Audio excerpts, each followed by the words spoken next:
Hey, so tonight we're going to talk about Victorian factory workers, specifically what it was really like to work in those massive cotton mills in northern England. And trust me, you're going to be real grateful for that soft bed you're lying on by the time we're done. Oh, and if you're enjoying these stories, I'd really appreciate a like or subscribe. Super curious where you're all listening from, so drop a comment with your location and what time it is there. Always blows my mind how people are falling asleep to this all over the world. All right, find that cozy spot, take a nice slow breath, and just let your body sink into whatever you're lying on. We're heading back to 1840-something England, and honestly, you're gonna need that comfort, so congratulations. You just woke up in northern England. The year is 1845, and you're about to start your new job at Quarry Bank Cotton Mill in Cheshire. Now here's the good news. You've got work. In a world where unemployment means starvation, that's actually huge. The bad news? Well, let's just say your alarm clock is going to be a steam whistle at 5 in the morning, and your commute is going to be a bit different than you're used to. It's still dark outside when that whistle cuts through the pre-dawn air like a knife, sharp, piercing, impossible to ignore. Your eyes snap open in the cramped room you share with, well, pretty much your entire family. The walls are thin, the ceiling is low, and you can hear your neighbours stirring too. Because when the mill calls, everyone answers. You roll off the thin straw mattress that's seen better days, probably several years' worth of better days. The floor beneath your bare feet is cold, rough wooden planks that creak with every step. No carpets here, no cozy warmth, just the basics, the absolute basics. Your clothes are hanging on a nail by the small window, the same clothes you've worn for the past week. In 1845, most working folks owned maybe 2 sets of clothing if they were lucky, one to wear, one to wash. And washing happened, well, when you had time, which wasn't often. The walk to the mill takes about 40 minutes in good weather. Today, it's not good weather. A light rain is falling, that persistent English drizzle that seems to seep into your bones. Your shoes, if you can call them that, are more leather scraps than actual footwear. Each step sends cold water squishing between your toes. But you're not alone on this journey. The roads are filling up with shadows, dozens of people walking in the same direction, men, women, children as young as 8 or 9 years old, all of you moving like a slow river toward the same destination. Some folks are walking even farther than you, 3, 4 miles in all weather, because this job, this dangerous, exhausting, poorly paid job, is still better than starving. The mill comes into view as you crest a small hill, and honestly, it takes your breath away, not because it's beautiful, but because it's so massive. Quarry Bank stretches out in front of you like a red brick mountain, 4 stories tall, with window after window after window stretching across its face. 256 windows, to be exact, and when they're all lit up at night, which they often are, it looks like something from another world. But right now, in the grey dawn light, it just looks enormous and slightly terrifying. The building sits right next to the River Bollin, and you can hear the water rushing even from here. That river is what makes this whole operation possible. The massive water wheel that powers everything, all those spinning machines, all that cotton being turned into thread, it all depends on that flowing water. As you get closer, you can see the wheel itself. Well, part of it anyway. The thing is absolutely enormous. 44 tons of iron and wood, taller than most houses. They call it the Great Wheel, and it's one of the most impressive pieces of machinery in all of Britain. When it turns, the whole building seems to hum with energy. You join the stream of workers flowing through the main entrance. The overseer, a stern-looking man with a pocket watch, is checking people in. His eyes are sharp, calculating, making sure everyone's on time, because lateness means fines, and fines mean less money in your already nearly empty pocket. "First day?" he asks when you reach him. His voice is brisk, businesslike. You nod. "Mill hand?" "Yes, sir." "Name?" You tell him, and he makes a mark in his ledger. "You'll be working the spinning mules on the second floor. Report to William Faulkner. He's the mill manager. And listen." He leans in slightly, his voice dropping. "Don't be late again, ever. The machines wait for no one."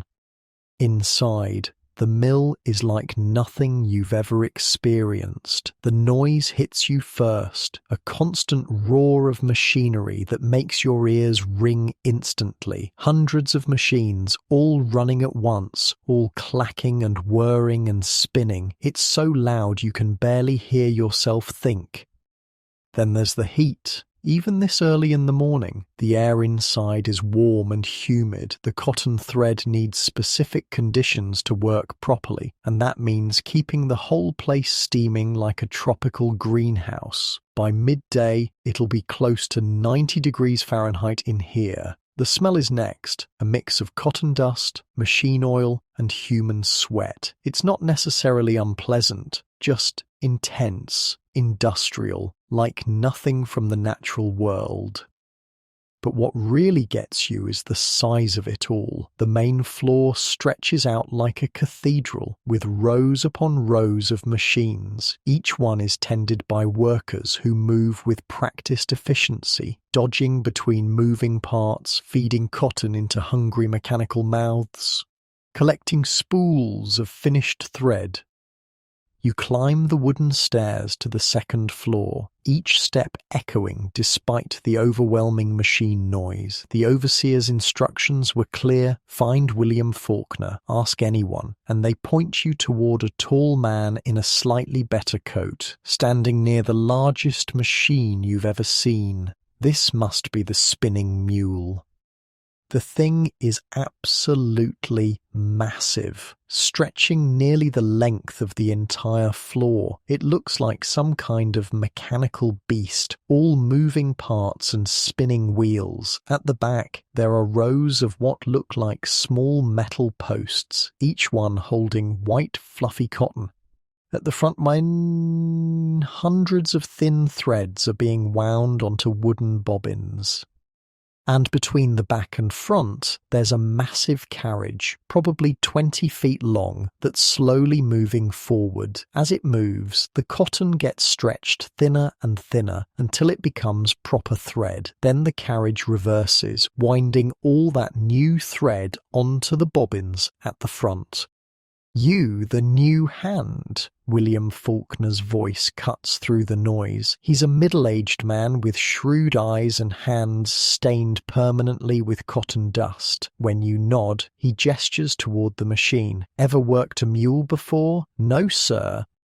"Thought not. Well, you're about to learn." He walks you along the side of the machine, pointing out different parts. "This here's a spinning mule. Finest piece of machinery in the world. Takes raw cotton, turns it into thread strong enough for both the warp and the weft of cloth.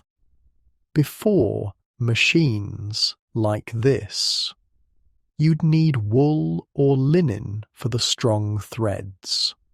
Now, cotton can do it all." He shows you how the carriage works, moving slowly away from the back of the machine, drawing out the cotton fibers until they're thin as spider silk. When it gets out to the end there, the cotton's the right thickness, but it's not strong yet. That's where these spindles come in. He points to hundreds of thin metal rods. They twist the fibers, give them strength, turn that fluffy cotton into proper thread. You watch, mesmerized, as the whole process unfolds. The carriage rolls out, the cotton stretches, the spindles spin, and somehow, magically, thread appears. Once the carriage reaches the end, it reverses, and while it's coming back, it's winding all that new thread onto these bobbins here. He taps one of the wooden spools at the front of the machine. When the bobbins are full, they get taken off and fresh ones go on. That's called doffing. How long does each cycle take? Depends on the length of thread we're making, maybe 10, 15 minutes. The key thing is the machine can't stop. Every minute it's not running is money lost. And in this business, time really is money. He leads you to a section of the machine where a young man, probably not much older than you, is walking back and forth along the threads. This here's a piecer, Faulkner explains. When threads break, and they do break, his job is to tie them back together quick as lightning. Can't let broken threads sit there, ruins the whole batch. The piecer looks up and nods, but doesn't stop moving. His hands are incredibly fast, finding broken threads, tying them together, moving on to the next one. It's like watching a dancer, if dancers worked with deadly machinery. You'll start as a piecer, Faulkner continues. Learn the machine, learn how the thread behaves. If you're good, if you're fast, maybe someday you'll become a mule spinner. That's the highest paid job in the mill. What does a mule spinner do? Runs the whole machine, sets the timing, adjusts the tension, makes sure everything works smoothly. A good mule spinner can make up to 30 shillings a week. Bad one. He shrugs. Well, bad ones don't last long. 30 shillings. That's more money than most farm workers see in a month. No wonder people are willing to come here, to endure the noise and heat and danger. It's a chance, maybe the only chance, to make a decent living.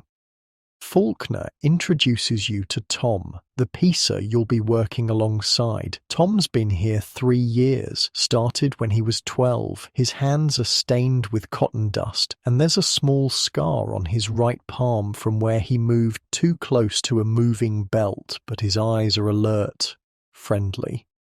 Your first rule, Tom says, his voice barely audible over the machine noise. Never put your hand where you can't see it. These machines will take a finger faster than you can blink. Second rule, when that carriage comes back, get out of the way. It's heavy, and it doesn't stop for anything. He shows you how to spot a broken thread, how to tie the special knot that keeps everything flowing smoothly. Speed matters, he explains, but accuracy matters more. Bad knot, whole section of thread is ruined. Your first few hours are challenging. The noise makes it hard to concentrate, the heat makes you dizzy, and the sheer complexity of keeping track of hundreds of threads at once is overwhelming. But gradually, very gradually, you start to get the rhythm. Walk along the threads, eyes scanning constantly for breaks. When you spot one, move fast but carefully. Tie the knot, test it gently, move on. Don't think about the noise, don't think about the heat. Just focus on the threads. The carriage starts moving back, and Tom grabs your arm. Move! You both step quickly to the side as 20 feet of heavy machinery rolls past. There's maybe 3 feet of clearance, just enough room to avoid being crushed.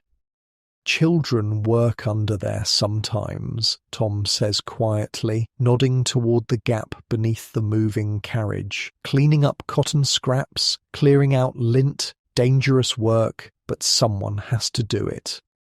You glance under the machine and see them, kids who can't be more than 8 or 9 years old, crawling around beneath tons of moving metal. They have to be quick, have to stay low, have to get out of the way when that carriage comes rolling back. One mistake, one moment of inattention, and they'd be crushed instantly. But they seem almost casual about it, like this is just normal, which you're starting to realize it is. This is normal here. This is just life.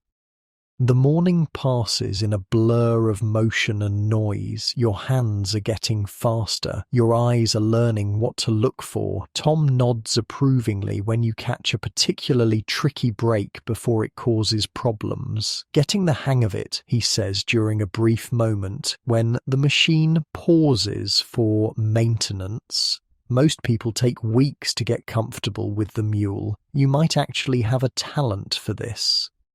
A talent for factory work. 3 months ago, that would have sounded like an insult. Now, it feels like hope because having a talent, being good at something, means job security, and job security means survival.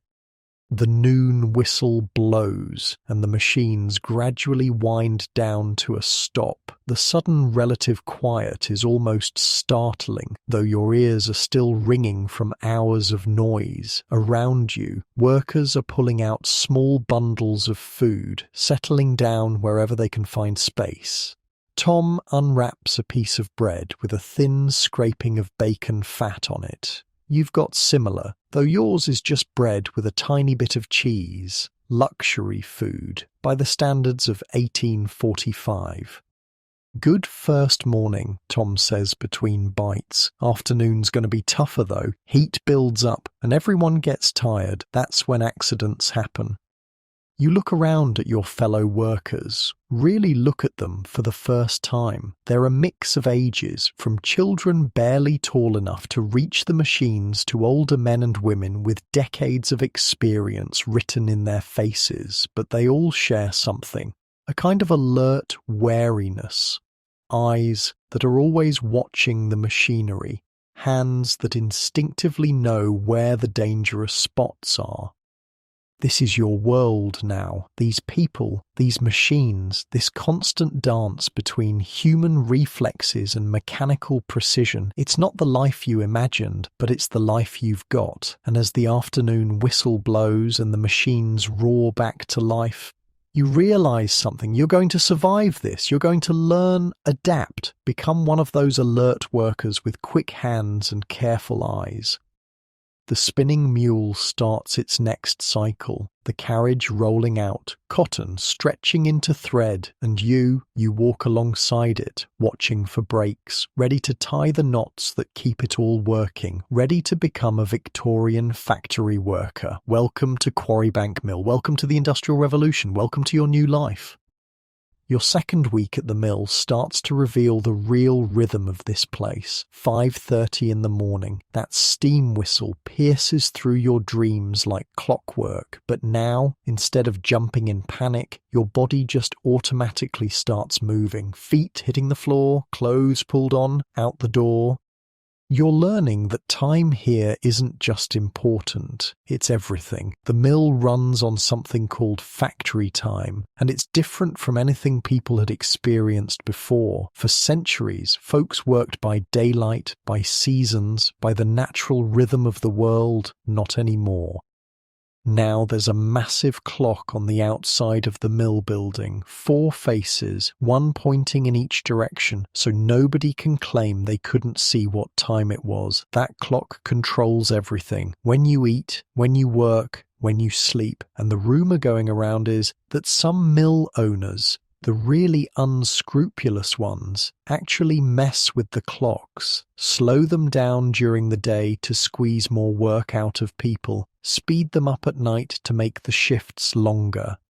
Whether that's true here at Quarrybank? Well, you're not about to ask. Tom's been teaching you the finer points of piecing, and honestly, it's more complicated than you expected. Different types of cotton require different knots. The thickness of the thread changes how tight you tie things. And then there's reading the machine itself, learning to hear when something's not quite right. Listen, Tom says during a brief break while they oil the machinery. The noise level drops just enough for normal conversation. You hear that slight squeak on the third spindle bank, means the bearing's getting dry, probably get fixed tonight, but if it doesn't, the whole section's going to jam up by tomorrow afternoon. You tilt your head, trying to pick out one small sound among hundreds, and amazingly, there it is, a tiny irregularity in the mechanical symphony. How long did it take you to learn to hear things like that? Oh, maybe 6 months before I could really tell what the machine was saying. But once you get it, it's like the mule talks to you, tells you what it needs, warns you when trouble's coming. The payment system here is, well, it's both encouraging and terrifying. You get paid based on results. More cycles the machine completes, more money in your pocket, but that also means every breakdown, every jam, every minute the mule sits idle costs you directly. As a piecer, you make about 5 shillings a week when things go well. That's decent. A farm labourer might make 7 or 8 shillings, but they only get paid when there's work, and if the harvest fails, well, they get nothing. Here, as long as the mill keeps running, you get paid every Saturday. The mule spinners, the guys who actually operate the machines, they can make much more. Tom points out Jack Morrison, a lean man in his 30s who's been running mules for over a decade. Jack pulls down maybe 25 shillings a good week. Bad week. When the cotton's poor quality or the machine breaks down a lot, maybe 15. 25 shillings. That's real money. Enough to rent a decent room, buy proper food, maybe even save a little for the future. No wonder people fight for those positions. But here's the thing that really gets you. Children make up nearly half the workforce, not teenagers like Tom, actual little kids. Sarah, who can't be more than 7, spends her days crawling under the mules collecting cotton waste. Her small size lets her get into spaces adults couldn't reach, but it also puts her right underneath tons of moving machinery. She makes maybe 2 shillings a week, if she's lucky. Most of it goes straight to her family, because without that money, they'd all starve. It's not cruelty, exactly. It's survival. But watching her dart between those massive moving parts, knowing that one slip means death, it makes your stomach clench.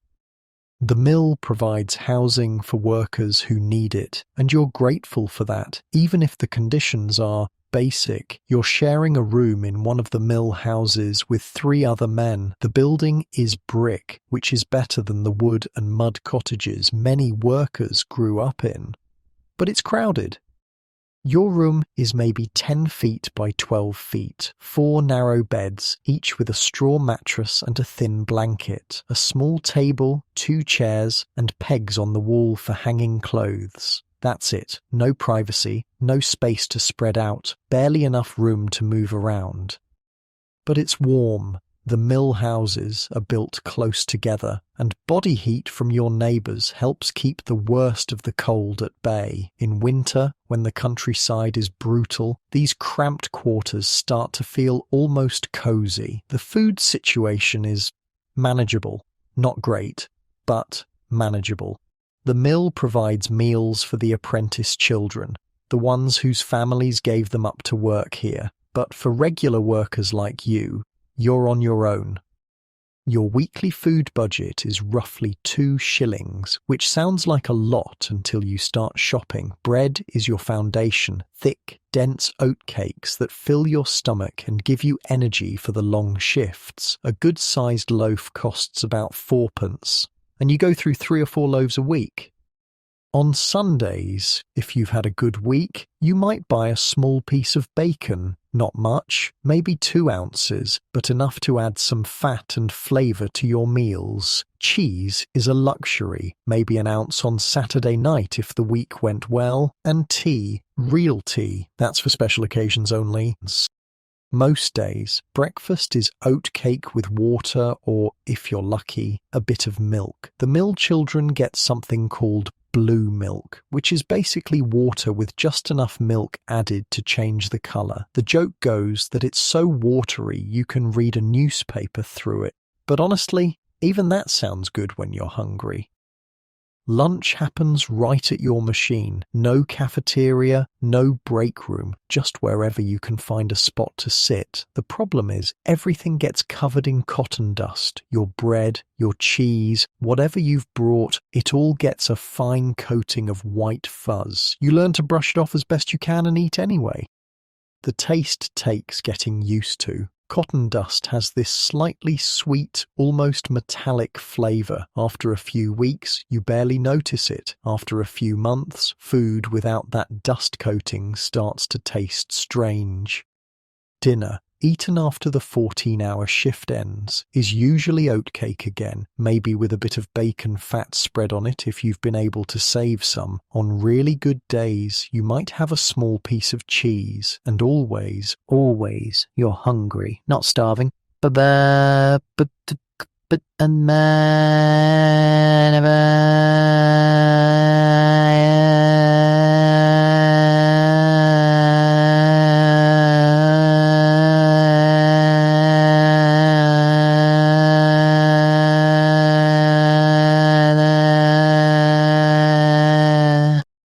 mill children have it worse. The apprentices, the ones bound by contract until they turn 21, they get fed by the mill, and the mill feeds them as cheaply as possible. Breakfast and supper are the same thing, thin oatcake soaked in hot water and milk. Dinner is usually potato pie with tiny scraps of bacon mixed in, so fatty most adults would struggle to eat it. But when you're 8 years old and working 14 hours a day, you'll eat anything. The daily routine becomes automatic after a few weeks. Up at 5:30, quick wash in cold water, dress, walk to the mill. Work starts at 6 sharp. No exceptions. The first break comes at 8. 15 minutes to grab some bread and maybe use the privy. Then it's straight through until noon. 4 hours of constant motion, watching threads, tying knots, staying alert. By 11, your feet are aching and your back is starting to complain. By noon, you're genuinely grateful for that 40-minute dinner break. Afternoon shift runs from 12:40 until 8 at night. Those last few hours, 6 to 8, are brutal. Everyone's tired, attention starts to wander, and that's when accidents happen. You've learned to be extra careful during evening hours, because tired people make mistakes around dangerous machinery. The noise never stops being overwhelming, but you do adapt to it. After a month, you can hold conversations while the machines are running, reading lips and using hand signals to communicate. Some of the workers have developed their own sign language, quick gestures that let them share information without stopping work. The heat is harder to get used to. Even in winter, the mill stays warm from all the machinery and the humid air needed for cotton processing. In summer, it becomes almost unbearable. Women faint regularly, and the overseers keep buckets of cold water on hand to revive anyone who collapses. But you're getting stronger. Those first weeks, your legs ached constantly from standing all day, your hands cramped from the repetitive motions, your shoulders burned from reaching up to the higher threads. Now, your body has adapted. You can work a full shift without the acute physical pain. What you haven't adapted to is the fear, not panic, but a constant low-level awareness that everything around you is dangerous. The belts that transfer power from the water wheel could catch loose clothing and drag you into the machinery. The moving carriages of the mules could crush you if you're not paying attention. Even something as simple as cleaning cotton waste from under the machines that puts you inches from death. Every worker has stories. Old Joe lost 2 fingers to a carding machine 5 years ago. Mary Thompson got her hair caught in a drive belt and nearly lost her scalp. Young Peter, who started here the same week you did, he slipped while cleaning under a mule and the carriage caught his leg. Broke it in 3 places. He's walking again now, but with a permanent limp. The mill owners, the Gregg family, they're not monsters. They provide housing. They pay regularly. They don't use the worst punishments you hear about at other mills, but they're also businessmen. Safety measures cost money, and money spent on safety is money not earned as profit. So you learn to be your own safety measure. Never reach where you can't see. Always know where the moving parts are. When in doubt, stop and think. Better to lose a few seconds than lose a finger. The social side of mill work is complicated. You're all in this together, sharing the dangers and hardships, but you're also competing for the better positions, for the approval of the overseers, for the slightly higher wages that mean the difference between bare survival and something approaching comfort. Tom's become a real friend, teaching you not just the technical aspects of the work, but how to navigate the mill's social hierarchy, who to ask for help, who to avoid, which overseers are fair, and which ones look for excuses to dock your pay. Stay clear of Smithers, he warns, nodding toward a heavy-set man with a permanent scowl. He's got quotas for fines, has to collect a certain amount each week from worker penalties. If he hasn't made his numbers by Friday, he starts looking for trouble. The fine system is probably the most hated aspect of mill life. Talking while working, that's a penny fine. Looking out the window, another penny. Being late, even by 2 minutes, costs you 3p. Open a window without permission, that's 6p. For the child apprentices who don't get wages, fines mean extra work hours. Sometimes they're kept until 10 or 11 at night, working off penalties for infractions as minor as yawning or whistling. But there are small pleasures too. Saturday nights, when the week's wages are paid, there's often singing in the mill houses. Someone will pull out a fiddle or an accordion, and for an hour or two, the exhaustion and fear fade away. Workers share stories, jokes, sometimes even dance a little.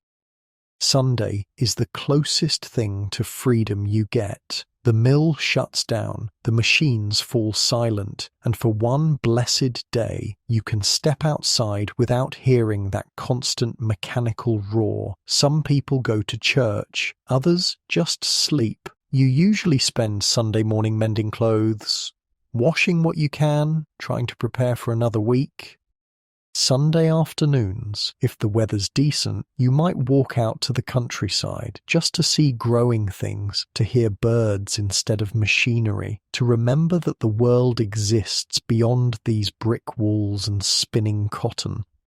The Gregg family lives in a mansion on the hill overlooking the mill. Sometimes, on Sunday walks, you can see lights in their windows, warm yellow glows that suggest comfortable rooms, good food, books and music, and all the things that money can buy. It's not resentment you feel exactly. More like wonder. How different life must be when you own the machines instead of serving them. But Monday always comes. The whistle always blows, and you always get up, get dressed, and walk back through those mill gates, because this is your life now. This is how you survive, one day at a time, one shift at a time, one carefully tied knot at a time. The cotton keeps coming, the machines keep spinning, and you keep working, learning to find small moments of satisfaction in doing the job well, small pleasures in friendship and shared struggle, small hopes that maybe, someday, things might get a little better. For now, it's enough to make it through each day, to earn your 5 shillings, to keep your fingers and your life, to prove that you can adapt to this strange new world of steam and cotton and mechanical precision. Tomorrow will bring more of the same, the whistle, the walk, the endless dance with dangerous machinery. But tonight, you can rest. Let your aching muscles relax. Let the noise fade from your ears. Let yourself imagine, just for a moment, what it might feel like to wake up without that whistle, just for a moment before sleep takes you and you dream of spinning wheels and moving carriages and threads that never, ever break.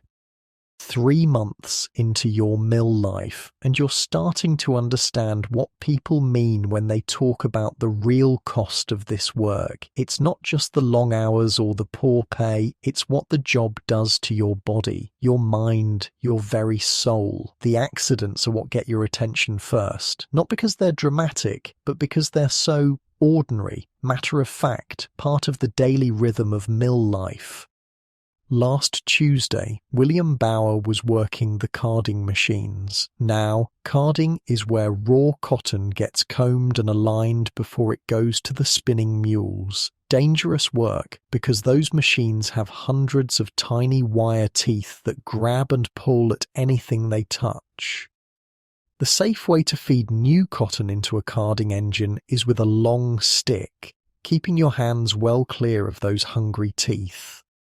But William had done this job for 8 years. He knew those machines, had fed them thousands of times. Maybe he was tired, maybe distracted, maybe just unlucky. Instead of using the stick, he tried to push a new batch of cotton in with his fingers. The machine caught his left hand and pulled it right into the works. By the time they got the power shut off and the machinery stopped, William had lost everything below his elbow, just gone. The carding engine had chewed through bone and muscle like it was cotton fibre. He's alive, which is something. But his working days are over. 8 years of experience, gone. A lifetime of wages, gone. The mill gave his family £2 and wished them well. £2 for an arm.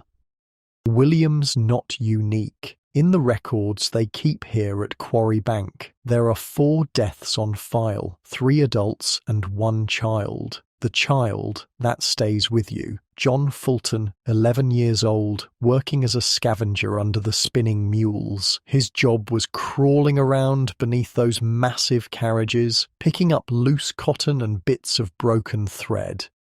Nobody knows exactly what happened. Maybe he didn't hear the mule starting up. Maybe he got confused about which direction the carriage was moving. Maybe he just moved a split second too slow. But when that 20-foot iron carriage came rolling back, John was underneath it. They say it was quick. Small mercy, I suppose.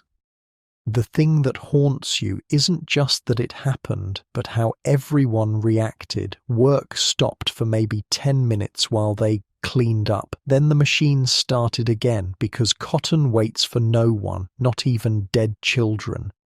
John's parents got 5 shillings for the funeral. The mill management sent a brief letter expressing their regret, and the next day another child took John's place under the mules, because that cotton waste still needed collecting, and small hands were still the best tool for the job.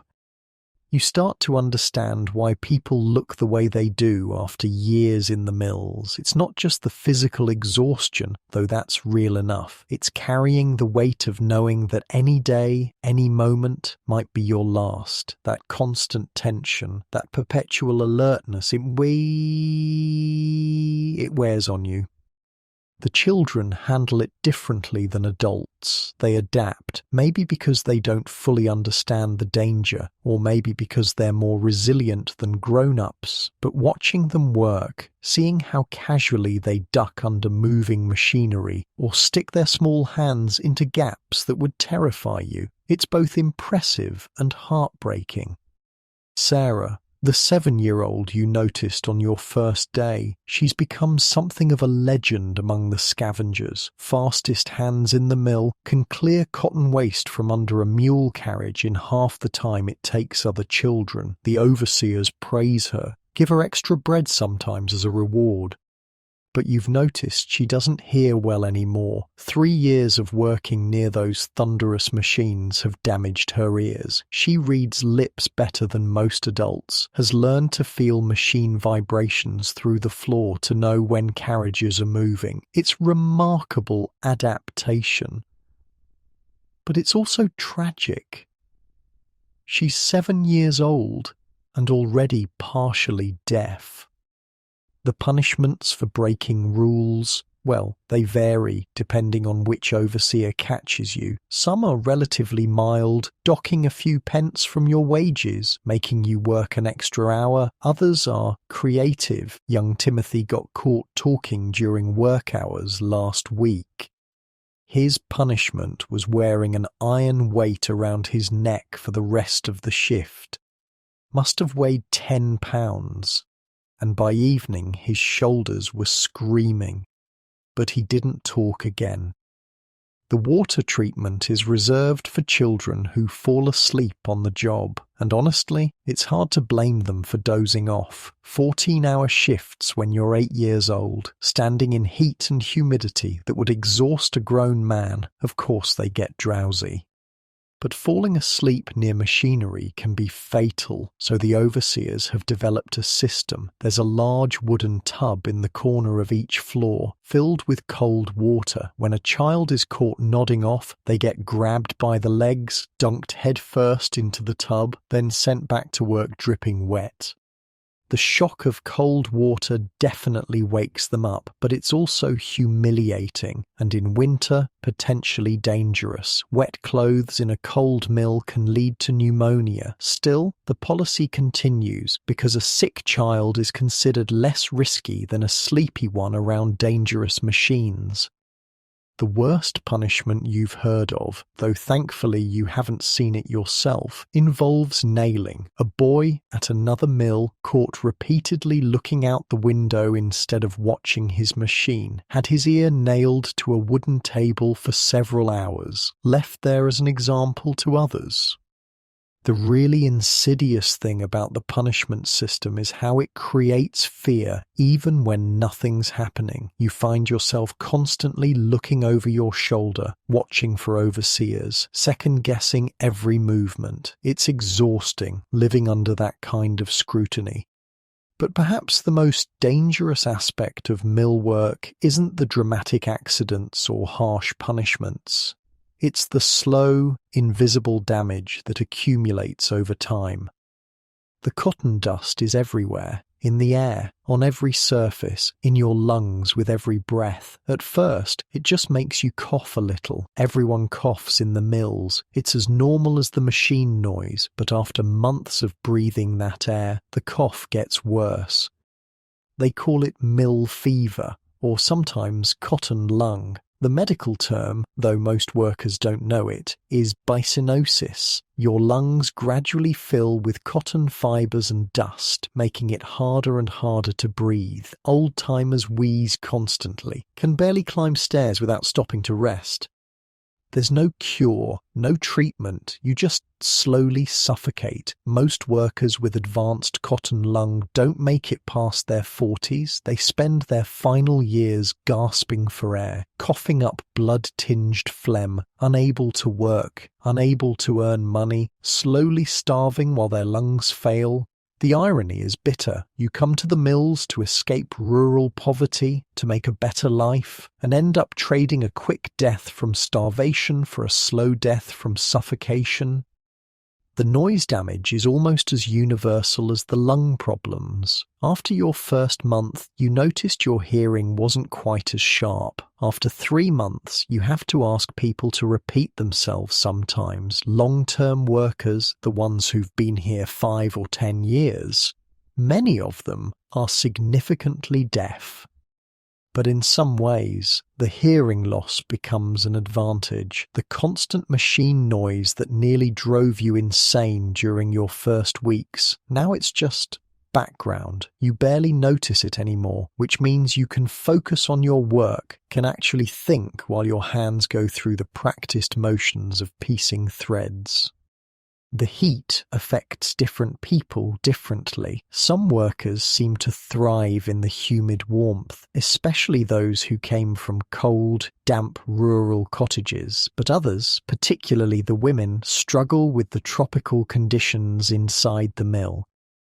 Mary Hutchinson collapsed last Thursday, just crumpled to the floor next to her machine. The overseers carried her to a cooler area, poured water on her face, got her conscious again, but she was shaky for the rest of the day, pale and dizzy. It's the 3rd time this month someone's fainted from the heat.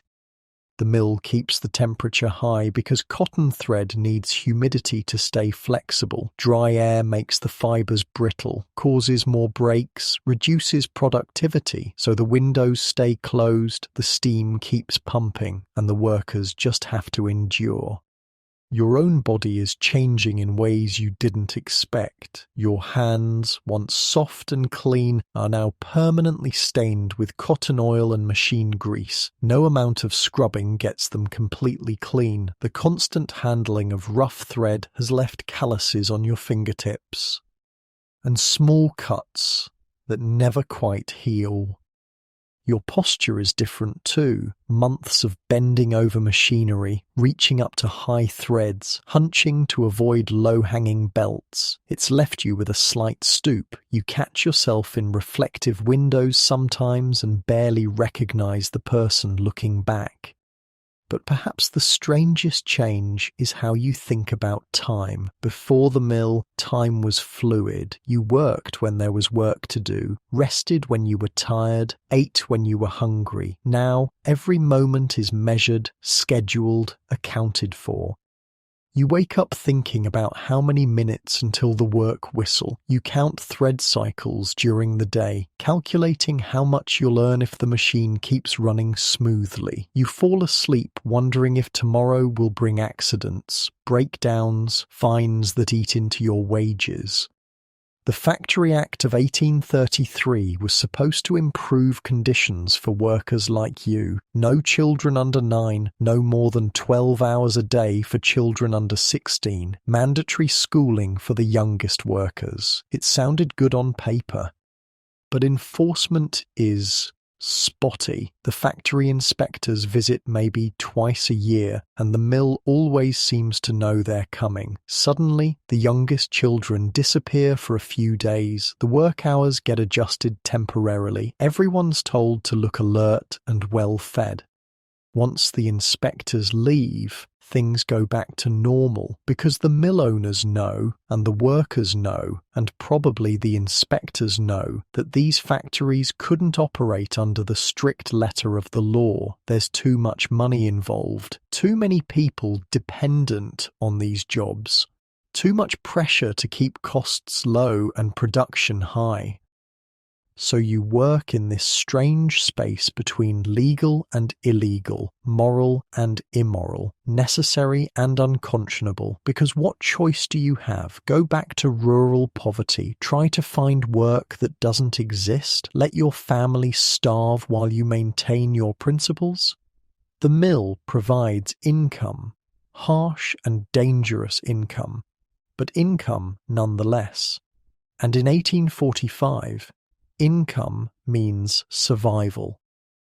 You've learned to find small ways to protect yourself. Breathing through a damp cloth helps filter some of the cotton dust. Taking quick breaks to step outside, even for 30 seconds, gives your lungs a brief respite. Learning which machines are most likely to break down helps you avoid being nearby when they fail catastrophically. You've also learned to read the subtle signs that predict accidents. Workers who are overly tired make mistakes. Machines that sound slightly different than usual are about to break. Children who seem distracted or upset are more likely to get hurt. Sometimes you can prevent disasters. A quiet word to a drowsy child. Hey, wake up. A quick signal to an experienced worker. Something's wrong with number 3 mule. It's not much, but it's what you can do. The solidarity among workers is real, born from shared danger and hardship. When someone gets hurt, others cover their work without being asked. When a family loses their breadwinner to an accident, neighbors share what little food they have. When the overseers are being particularly harsh, workers look out for each other. But there's also competition, resentment, fear, because any one of you could be replaced tomorrow. There are always people desperate enough to take these jobs, willing to work for even less, to endure even worse conditions. So you help when you can, but you don't take unnecessary risks. You're sympathetic to others' suffering, but you protect yourself first. It sounds selfish, But in this environment, selfishness is survival. The long-term workers, the ones who've survived 5 or 10 years, they have a particular look in their eyes, not defeat exactly, more like acceptance. They've made peace with the danger, with the gradual destruction of their bodies, with the certainty that this work will eventually kill them. But they've also found meaning in small things, pride in doing difficult work well, satisfaction in earning enough to feed their families, camaraderie with fellow survivors. It's not the life they dreamed of, but it's the life they've built. And sometimes, late at night, when the machines are finally quiet, you can almost convince yourself that it's enough, that surviving another day in this place is itself an achievement, that adapting to impossible conditions shows a kind of strength. Tomorrow will bring new dangers, new challenges, new opportunities for things to go catastrophically wrong. But tonight, you're alive. Your fingers are intact. Your lungs still work, mostly. Your hearing is damaged, but not gone. Tonight, you can rest your aching body. Let your mind drift away from the mechanical precision of mill work. Remember what it feels like to be human instead of just another moving part in a vast, dangerous, profitable machine. The cotton will be there tomorrow, the machines will start again, the dangers will remain, but for now, in this brief space between shifts, you can simply breathe, carefully, shallowly, but still breathing, still alive in the age of steam and cotton and industrial progress. Still human, despite everything trying to grind that humanity away. 6 months at Quarry Bank, and you're starting to understand something most outsiders never grasp. This isn't just a workplace, it's a complete world, a society with its own rules, its own culture, its own strange rhythms of hope and despair. The mill houses create their own little villages. Families who've never met before suddenly find themselves living inches apart, sharing walls so thin you can hear your neighbours' conversations, their arguments, their children crying in the night. Privacy becomes a luxury nobody can afford. But community develops in unexpected ways. Mrs. Henderson, who lives in the room next to yours, she's got 6 children and a husband who lost his hand to a carding machine 2 years ago. Without his wages, the family would starve, so the neighbours, all mill workers earning barely enough for themselves, somehow find ways to help. Maybe it's an extra piece of bread when someone's had a good week. Maybe it's watching the youngest children while Mrs. Henderson works a double shift. Maybe it's just listening, being there when the weight of it all becomes too much to bear alone. Tom's family situation is complicated in ways that are becoming depressingly common. His father died in a mill accident when Tom was 10, crushed by a falling beam during repairs to the water wheel. His mother remarried, but her new husband drinks, not socially, not occasionally, but but seriously, dangerously.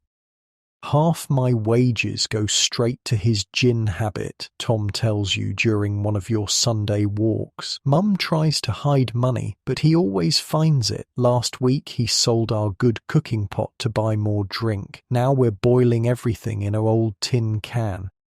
The drinking problem is epidemic among mill workers, and honestly, you're starting to understand why. 14 hours a day of dangerous, mind-numbing work, constant fear of injury or unemployment, living conditions that barely qualify as human. Gin offers temporary escape from all of it. But temporary escape creates permanent problems. Families where the breadwinner drinks, children going hungry because wages disappear into taverns, accidents happening because workers show up drunk or hungover. It's a cycle that destroys lives just as efficiently as the machinery. The children in the mill families, they grow up fast. too fast. 8-year-old Annie Morrison, who works as a doffer changing bobbins on the spinning frames. She handles money better than some adults you've known. Has to. Her wages are often the difference between her family eating or starving. I get 3 shillings on a good week, she tells you with the matter-of-fact tone children use for terrible things. Mum takes 2 for rent and food. I keep 6pence for myself, but usually end up spending it on bread when we run short toward week's end. 3 shillings a week. For a child who should be playing, learning to read, discovering the world. Instead, she's calculating thread counts and dodging machinery, already planning how to stretch her wages to keep her family alive. But there are bright spots too, moments of genuine joy that feel almost miraculous in this harsh environment. Saturday evening, after wages are paid, the mill houses come alive with music and laughter. Someone always has a fiddle or a squeeze box, and suddenly the cramped rooms fill with dancing. The music is folk tunes mostly, songs passed down from rural grandparents, melodies that remember green fields and harvest festivals, but mill workers have started creating their own songs too. Ballads about factory life, humorous ditties about difficult overseers, haunting melodies about friends lost to accidents. There's one song that always gets everyone singing, a tune called The Cotton Mill Morning. The lyrics are simple, almost childlike, but they capture something essential about mill life. The whistle blows at 5:30, time to rise and face the day. The machines are calling loudly. There's no time to look away. But we'll stand together working till the evening sets us free.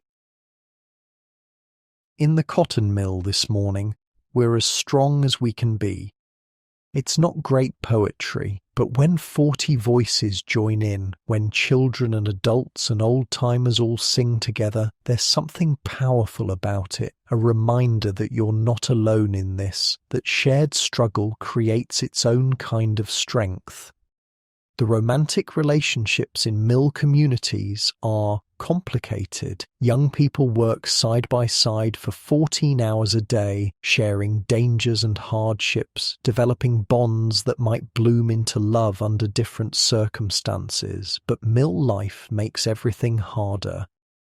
Mary Booth and James Crawford have been sweet on each other for months, but they can't afford to marry. Marriage means setting up their own household, renting their own room, buying their own furniture and cooking equipment. On their combined wages of maybe 12 shillings a week, it's just not possible. So they wait, caught in stolen moments during meal breaks, walk together on Sunday afternoons, dream of a future that always seems just out of reach. Many mill couples wait years to marry, saving every possible penny, hoping for promotions that might make a family financially viable. And when they do marry, when they do start families, the cycle continues. Their children will grow up in mill houses, start working at 8 or 9 years old, face the same dangers and hardships their parents endured. It's a kind of inheritance passed down through generations, poverty and peril and the endless rhythm of industrial labour. The seasonal changes affect mill life in ways you never expected. Winter is brutal, not just because of the cold, but because of the contrast. Outside temperatures drop well below freezing, while the mill interior stays tropically hot and humid. Workers develop constant colds, moving between extreme temperatures multiple times each day. The walk to work becomes treacherous when ice covers the roads. More than one worker has slipped and broken bones, missing weeks of wages during recovery. The mill provides no compensation for injuries that happen outside the workplace, so a simple fall can mean destitution. But winter also brings some advantages. The heat inside the mill becomes welcome instead of oppressive. The steam from the machines creates a fog that, while not healthy, at least feels warm and enveloping, and winter evenings in the mill houses, huddled together for warmth, create intimacy that summer's stifling heat makes impossible. Spring is renewal, but also anxiety. The water levels in the River Bollin affect how much power the wheel can generate, which affects how many machines can run, which affects how much work is available. A dry spring means reduced hours, lower wages, families choosing between rent and food, and summer brings its own miseries. The mill interior becomes almost unbearable, temperatures reaching over 90 degrees with humidity to match. Women faint regularly. Children become listless and sick. Everyone moves more slowly just to avoid generating additional body heat. But summer also means longer daylight hours, which allows for evening work by natural light instead of expensive gas lamps. It means fresh vegetables from small gardens behind the mill houses, tiny plots where workers grow cabbages and onions to supplement their meagre diets. The economic forces that drive your daily life are vast, global, almost incomprehensible in their scope. The cotton you process every day, the raw material that feeds these hungry machines, it comes from across the Atlantic Ocean, from plantations in America, where enslaved people pick the bolls under conditions that make mill work look comfortable. That connection between your labor and slave labor, it's not something the mill owners advertise, but it's real. The Gregg family fortune, the mansion on the hill, the profits that make Quarry Bank possible, they're built on a foundation of human bondage thousands of miles away. Samuel Gregg himself inherited a sugar plantation on the island of Dominica. The enslaved workers there produced sugar, while the enslaved workers in America produced cotton, while you and your fellow mill hands produced cloth, all links in the same chain, all serving the same system of profit extraction. The irony is bitter. You work in dangerous conditions for poverty wages, processing cotton picked by people in even worse conditions for no wages at all. The finished cloth, the shirts and dresses and household linens you help create, many of them will be shipped back to slave plantations to clothe the very people who picked the cotton in the first place. It's a global economy built on exploitation, with you and the enslaved cotton pickers both serving the same masters, different forms of bondage, but bondage nonetheless. The Gregg family, when you glimpse them occasionally, seem like decent enough people. They provide housing for workers, they pay wages regularly, they don't use the most brutal punishments employed at other mills, but they're also businessmen, and business means profit. And profit means keeping costs low. Every safety improvement costs money. Every wage increase reduces earnings. Every hour of reduced work time means less cotton processed. So the Gregg family walks a careful line, providing just enough to keep workers alive and functional, but never so much that it seriously cuts into their returns. Robert Gregg, Samuel's son, actually opposed the 10-hour workday when Parliament was considering it, not because he was cruel, but because he genuinely believed shorter hours would harm workers financially. They'll earn less money, he argued, they'll suffer hardship and famine. From his perspective, it made sense. Shorter hours meant lower production. Lower production meant lower wages. Lower wages meant hungry families. Better to work 14 hours and eat regularly than work 10 hours and starve. Of course, this logic ignored the possibility of paying higher hourly wages or accepting lower profits or recognizing that exhausted workers are less productive than rested ones. But those considerations would have required questioning the fundamental assumptions of the system. And successful businessmen don't usually question systems that make them wealthy. The mill's success is undeniable. Quarrybank has become one of the most profitable cotton operations in England. The Gregg family employs over 2,000 people across their various mills, processes millions of pounds of raw cotton each year, generates enormous wealth for themselves and modest prosperity for the surrounding region. But success measured how? If you count profits, yes. Quarrybank is tremendously successful. If you count the number of people employed, again, success. If you count technological innovation and industrial efficiency, absolutely successful. If you count human cost, well, that's a different calculation. The relationships between workers and management are complex, layered with mutual dependence and mutual resentment. The mill owners need workers, but they also need to control workers. Workers need jobs, but they also need to maintain some dignity, some sense of human worth. Small acts of rebellion become important. Talking when you're supposed to be silent, looking out a window when you should be watching machines, taking an extra minute during break time. These aren't dramatic protests, but they're assertions of humanity in a system designed to treat people as machine components.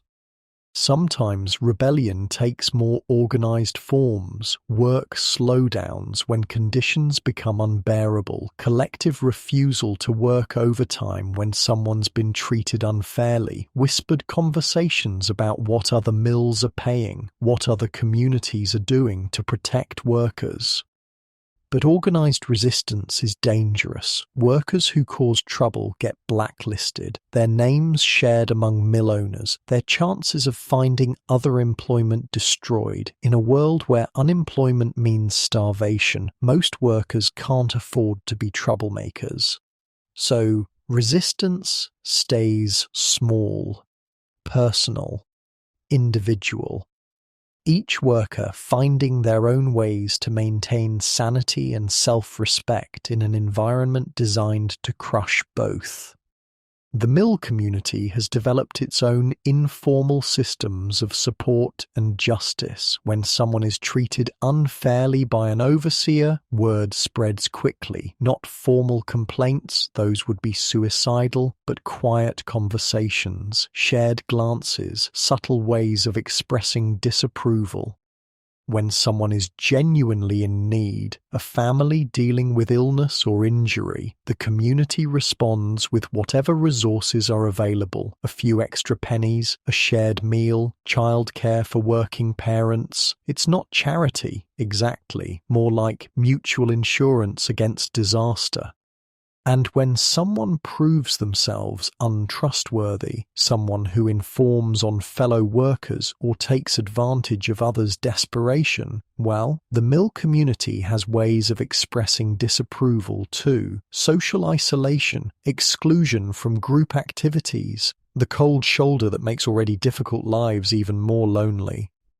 These informal systems matter because official systems, legal protections, government oversight, they're largely absent. Workers have few rights, little recourse when they're mistreated, no real voice in the conditions of their employment. So you create your own systems, your own codes of behavior, your own ways of protecting each other and punishing those who violate community standards. Sunday walks have become your weekly escape, your reminder that the world extends beyond mill walls and machine noise. The countryside around Quarrybank is beautiful, rolling hills and small farms and patches of forest that seem almost magical after 6 days of industrial landscape. But even these walks carry reminders of how much the world has changed. Fields that once supported farm families have been enclosed by wealthy landowners. Small cottages stand empty as people migrate to industrial towns. Traditional ways of life disappear as surely as morning mist. You pass groups of agricultural workers sometimes, and the contrast is striking. They look healthier than mill workers. Their posture is straighter. Their faces are weathered by sun instead of pale from indoor work. But they also look hungry, worried, uncertain about where their next meal will come from. The choice between mill work and farm work isn't really a choice between good and bad. It's a choice between different kinds of hardship, different forms of uncertainty, different ways of struggling to survive in a world that seems designed to make survival difficult for ordinary people. As evening approaches and you head back toward the mill houses, back toward another week of cotton and machinery and industrial precision, you carry with you these moments of peace, these brief glimpses of beauty and stillness. Tomorrow will bring the whistle, the walk, the endless dance with dangerous machines. But tonight you have these memories of green fields and quiet streams and skies unmarked by industrial smoke. Tonight you can rest, surrounded by the community you've found in this unlikely place, supported by friendships forged in shared struggle, sustained by the small pleasures that make harsh lives bearable. The cotton waits in great bales, ready to be transformed into thread tomorrow. The machines stand silent, but ready to roar back to life. The whole vast mechanism of industrial production pauses, but never stops, never truly rests. But you can rest. For a few precious hours, you can simply be human instead of a factory worker, can dream instead of calculate, can remember instead of just endure. Tomorrow is coming, as it always does, but tonight is yours.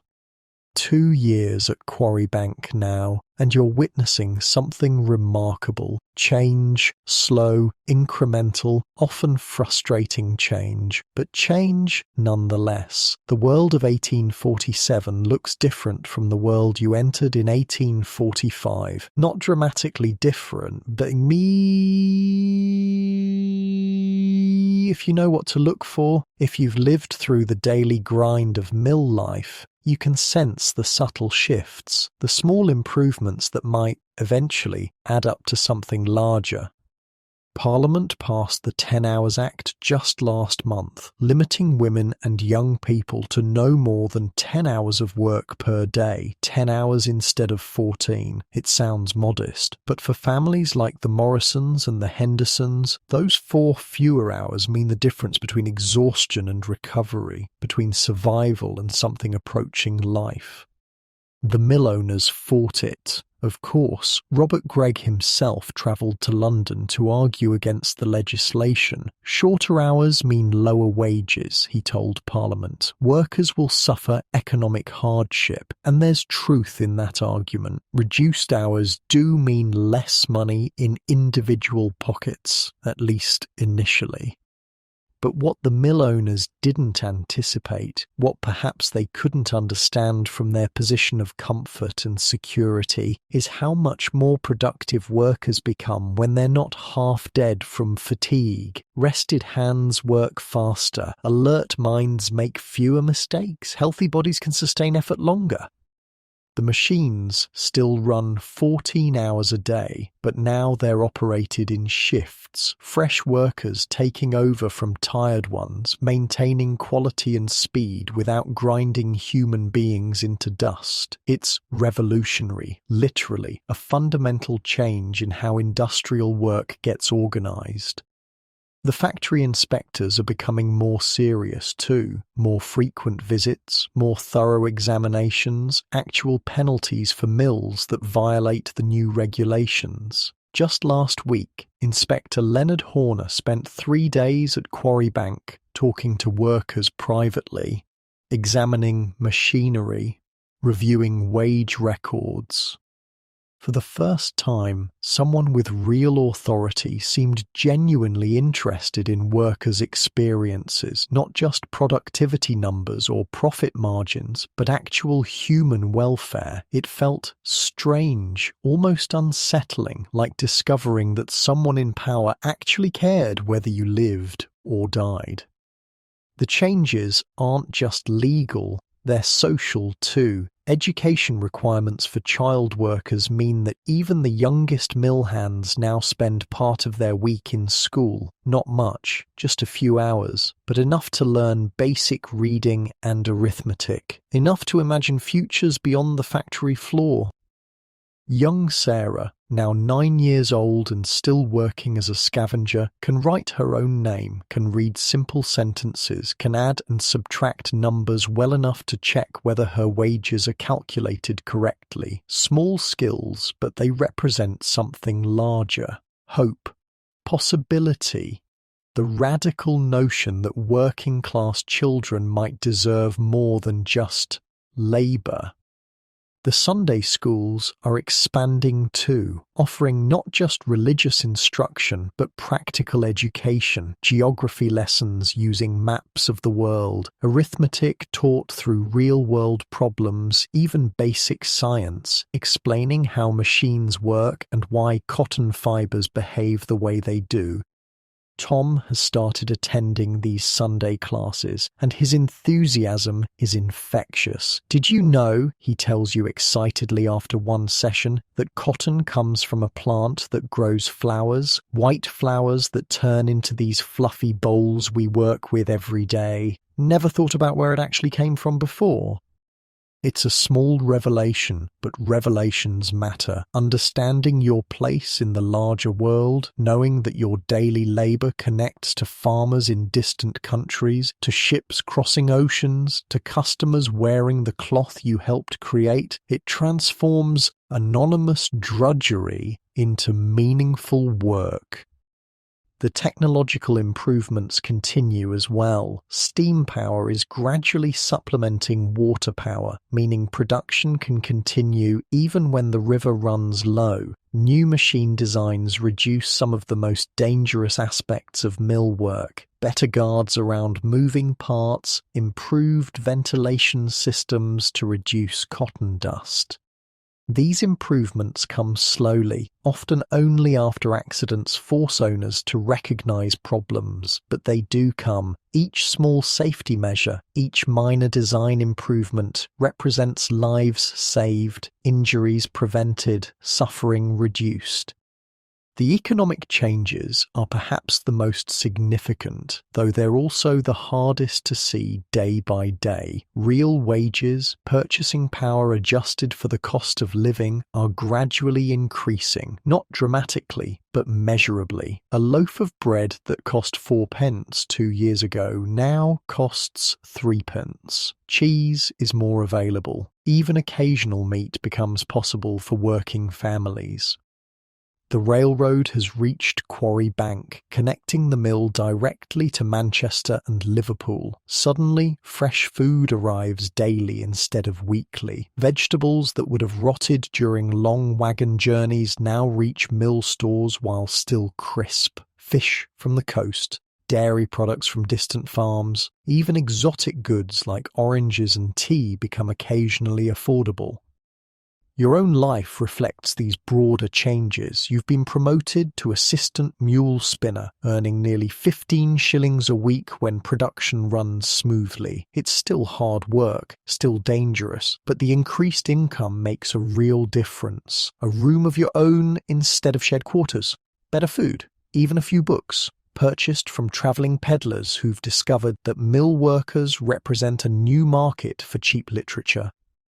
The books are simple, adventure stories and moral tales, but they open windows to worlds beyond cotton and machinery, stories of distant lands, heroic deeds, love and honour and justice. Reading by candlelight after 14-hour shifts becomes your private rebellion against the notion that working people don't deserve beauty, imagination, escape. The sense of community in the mill houses has deepened as well. Shared hardship creates bonds, but shared improvement creates something different. Hope. The possibility that things might continue getting better, that children might have opportunities their parents never imagined. Mrs. Henderson's youngest daughter, Little Catherine, she's 8 years old and shows remarkable aptitude for arithmetic. The Sunday school teacher thinks she might, with proper education, become a governess or even a school teacher herself. It's an extraordinary possibility that a mill worker's child might rise to middle-class respectability through education rather than marriage. Even the relationship between workers and management is evolving, not friendly exactly, but less purely adversarial. The Gregg family has started holding annual celebrations, providing food and entertainment for workers and their families. These events are partly paternalistic, partly calculated to improve worker loyalty, but they're also acknowledgements that workers are human beings with needs beyond wages. During the last Harvest Festival celebration, Robert Gregg actually spoke with individual workers, asking about their families, their concerns, their suggestions for improvements. Whether anything will come of these conversations remains to be seen, but the fact that they happened at all represents a significant shift. The broader political landscape is changing too. Working-class voices are being heard in ways that would have been impossible just a decade earlier. Chartist meetings in Manchester draw thousands of workers demanding voting rights, representation in Parliament, laws protecting labour interests. Not all mill workers support the Chartist movement, and many are too exhausted or frightened to participate in political activities, but the mere existence of organised working-class politics changes everything. Mill owners can no longer assume that workers will accept any conditions, any wages, any treatment without resistance. The global context is shifting as well. Anti-slavery movements are gaining strength, putting moral pressure on industries that depend on enslaved labour. The connection between mill prosperity and plantation slavery, once invisible or ignored, is becoming harder to deny. Some mill owners are beginning to source cotton from Egypt and India, places where workers are paid wages rather than held in bondage. The quality isn't always as good, the prices are sometimes higher, but the moral considerations are starting to influence business decisions.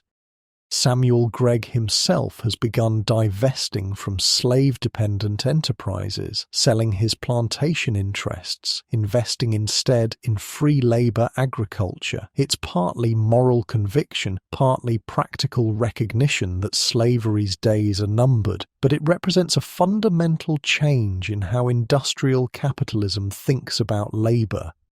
Your personal growth over these 2 years has been unexpected, not just the obvious changes, the increased wages, the better living conditions, the promotion to assistant spinner, but deeper transformations, ways of thinking and seeing that you never anticipated.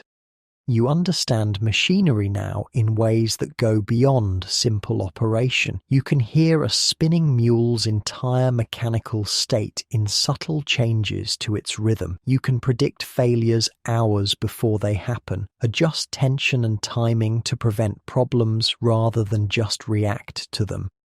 This knowledge, this intimate understanding of industrial processes, it's a kind of expertise that didn't exist in the world before. Your grandfather might have known every tree in his forest, every bird call, every sign of changing weather. You know every sound a cotton mill makes, every vibration that signals trouble, every adjustment needed to maintain smooth production.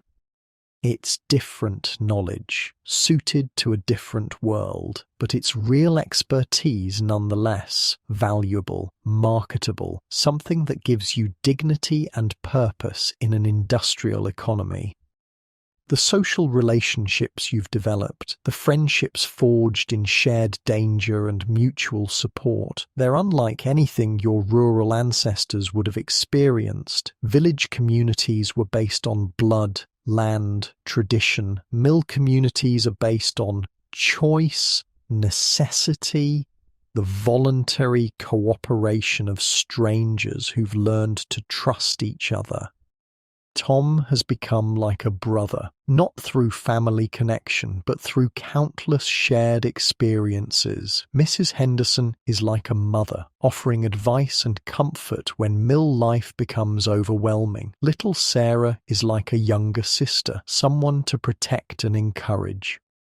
These relationships, built on industrial foundations rather than agricultural ones, they represent something new in human experience. Urban families, industrial communities, modern forms of kinship based on common struggle rather than common ancestry. Your understanding of time has been permanently altered too. Not just the mechanical precision of factory time, though that's part of it, but deeper changes in how you think about past, present, and future.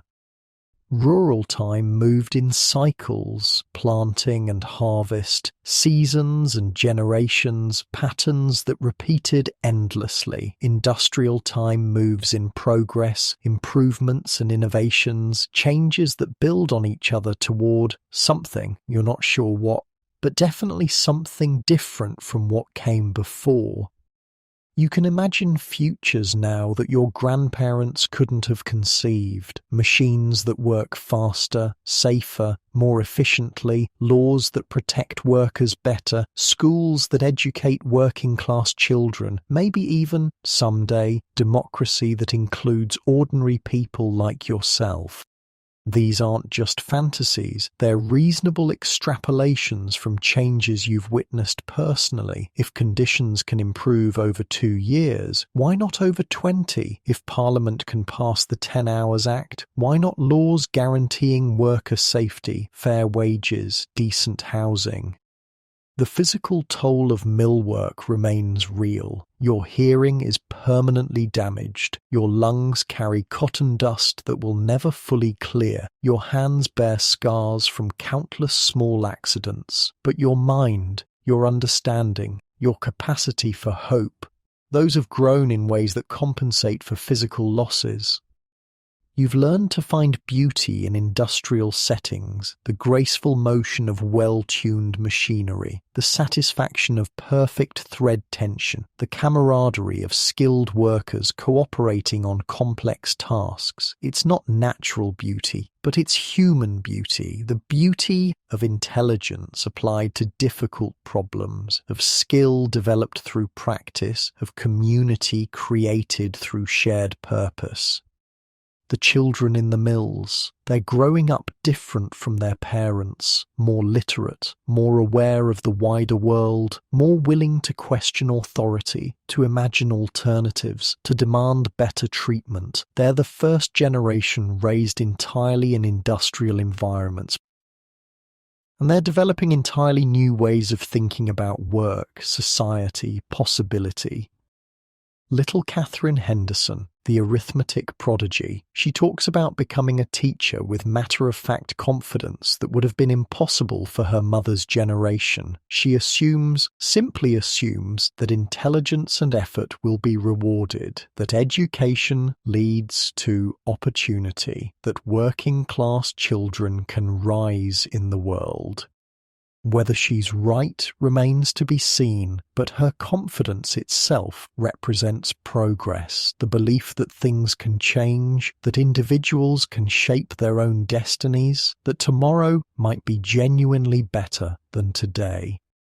As you settle into sleep tonight, after another long shift at the spinning mules, after another small paycheck that represents both hardship and hope, you carry with you these accumulating changes, these signs that the world is moving slowly but definitely to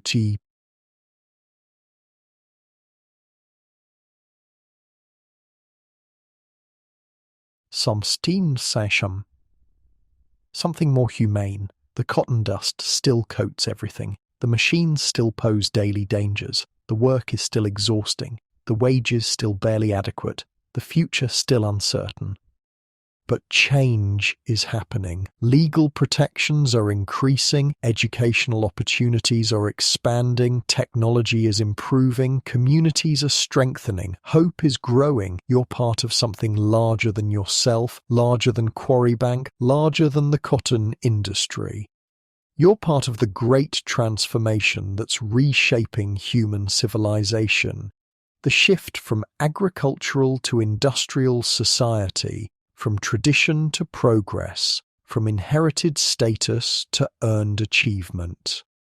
It's painful, this transformation, costly in human terms, disruptive of everything familiar and comforting, but it's also miraculous, the emergence of entirely new possibilities, new forms of wealth, new kinds of knowledge, new ways of organizing human cooperation.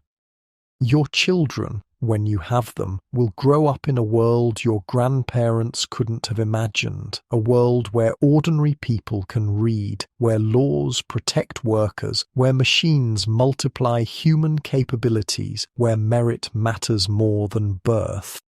They'll face new challenges, industrial pollution, urban overcrowding, the psychological stress of rapid change, but they'll also have opportunities, educational possibilities, social mobility, individual freedom that no previous generation could access. The story you're living, the story of industrial transformation, it's still being written. Each day brings new chapters, new characters, new plot developments, and you, tired mill worker with cotton-stained hands and damaged hearing, you're one of the protagonists. Your daily choices, your small acts of courage and kindness, your determination to survive and adapt and hope, they're shaping the story's direction, creating the world your children will inherit. Tonight, as the mill falls silent and the machinery rests, as your breathing gradually slows and your muscles finally relax, you can take satisfaction in knowing that you've played your part, that you've contributed something valuable to the great work of human progress. The cotton will be there tomorrow, as it always is. The machines will start again, as they always do. The work will continue, as it must. But it will be different work, in a different world, moving toward different possibilities, and you'll be different too. A little more experienced, a little more skilled, a little more hopeful about what human beings can accomplish when they work together, even under the most difficult circumstances. Sleep well, industrial pioneer. Rest easy, agent of change. Tomorrow brings new cotton, new chances, new steps toward a more humane world. The future is being born, one shift at a time, one small improvement at a time, one sleeping worker at a time, and you're part of its creation.